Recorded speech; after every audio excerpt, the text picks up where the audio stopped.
বাঙালির তিন বেলার খাবার মোটামুটি কমন হলেও বিকালবেলা কি খাবো বা বানাবো এটা নিয়ে কিন্তু দ্বিধাদ্বন্দ্বে পড়তে হয়। মানে সকালবেলা ম্যাক্সিমাম বাসায় রুটি বা পরোটা হয়, অথবা পাউরুটি থেকে কোনো নাস্তা, আর দুপুরে আর রাতে তো ভাত চলে। কিন্তু বিকালবেলা কি বানাবো, কি খাবো, এটা নিয়ে যে গৃহিণী থাকে সে কিন্তু মোটামুটি দ্বিধাদ্বন্দ্বেই থাকে। আরও যদি বাসায় বেবিরা থাকে তাহলে তো কথাই নেই। তাদের জন্য হলেও মুখরোচক কিছু খাবার তো বানাতেই হয়। তো এখানে আমি কিছু রোল বানিয়ে নিচ্ছি আজকে, আর ফ্রোজেন করে রাখবো, কারণ ডেইলি তো আসলে সম্ভব হয় না ওভাবে যে নাস্তা বানাবো। এটা যদি রেডি করা থাকে শুধু ফ্রিজ থেকে নামিয়ে তেলে ভেজে নিলেই হয়।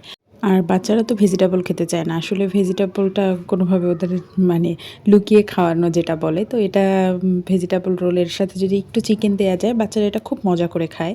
আর এই শিটগুলো সুপার শপে কিনতে পাওয়া যায়। শিট বানানোরও কোনো ঝামেলা থাকে না। এটা কিন্তু খুব ঝটপট একটা নাস্তা।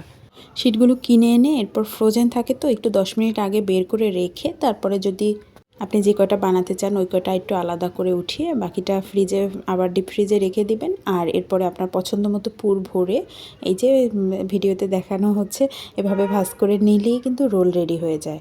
খুব ঝটপট এবং কম সময়। আর আপনি এটা ফ্রোজেন করেও রাখতে পারবেন। এভাবে বানিয়ে আপনার আলাদা করে রেখে টাইম নষ্ট করতে হবে না। একটা বক্সে জাস্ট নর্মালি যদি আপনি রেখে দেন, এমনি এটা ভালো থাকে, একটার সাথে আরেকটা গায়ে লাগে না।